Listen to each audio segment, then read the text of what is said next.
Greater హైదరాబాద్లో ఇప్పుడు రాజకీయం ఊహించని రేంజ్లో మలుపులు తిరుగుతోంది. ఎమ్మెల్యే మాగంటి మరణంతో జూబ్లీహిల్స్ సెగ్మెంట్తో పాటు మరో 2 అసెంబ్లీ నియోజకవర్గాలకు ఉప ఎన్నికలు జరిగే ఛాన్స్ కనబడుతుంది. అయితే ఇప్పటికే గోషామాల్ ఎమ్మెల్యే రాజీనామాను బీజేపీ అధిష్టానం ఆమోదించింది. ఇది అందరికీ తెలిసిందే. అయితే ఇదే టైంలో తాజాగా చూస్తే ఖైరతాబాద్ ఎమ్మెల్యే దానం నాగేందర్ తన ఎమ్మెల్యే పదవికి రాజీనామా చేసే ఛాన్స్ ఉన్నట్టుగా ఇప్పుడు అది హాట్ టాపిక్ గా అక్కడ ఇక్కడ ఆ నోట ఈ నోట చర్చ కొనసాగుతోంది. అయితే బీఆర్ఎస్ పార్టీ నుంచి గెలిచిన దానం ఆ తర్వాత స్వల్ప టైంలోనే కాంగ్రెస్ పార్టీలోకి చేరిపోయారు. సికింద్రాబాద్ పార్లమెంట్ సభ్యుడిగా పోటీ చేసి కూడా ఓటమి పాలయ్యారు. అయితే దానం పార్టీ మారడాన్ని ఈ బీఆర్ఎస్ పార్టీ చాలా సీరియస్గా తీసుకుంది. ఆయన సభ్యత్వాన్ని కూడాను రద్దు చేయాలని చెప్పి సుప్రీంకోర్టును ఆశ్రయించింది. ఇక ఆ తీర్పు కోసం వెయిట్ చేస్తూ ఉన్నారు బీఆర్ఎస్ పార్టీ.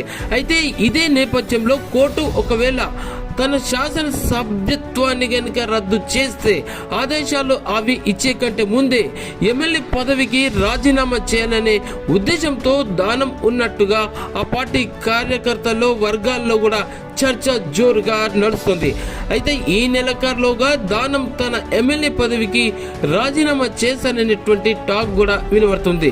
అయితే మంత్రివర్గ విస్తరణలో తనకు అవకాశం కల్పిస్తాననేటువంటి ఒక ఆశతోటి ఉండి మంత్రి హోదాలోనే ఉప ఎన్నికలో ఖైరతాబాద్ నుంచి తిరిగి పోటీ చేస్తానని పార్టీ అగ్ర నాయకత్వానికి దానం ఒక రిక్వెస్ట్ చేసినట్టుగా తెలుస్తుంది.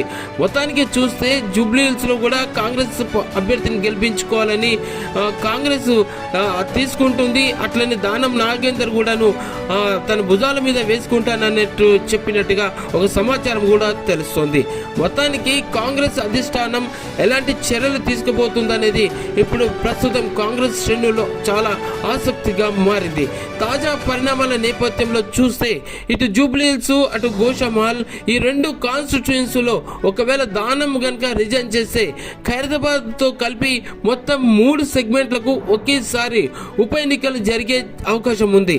ఇంతకు బీజేపీకి గుడ్ బై చెప్పిన రాజా సింగ్ ఎమ్మెల్యే పదవికి రద్దవుతుందా లేక ఖైరతాబాద్ ఎమ్మెల్యే దానం నాగేందర్ రాజీనామా చేస్తారా అనేది ఇప్పుడు రాజకీయాల్లో చాలా హాట్ టాపిక్ గా నడుస్తుంది. ఆ సంగతి ఏందో వచ్చే వరకు వేచి చూడాల్సిందే.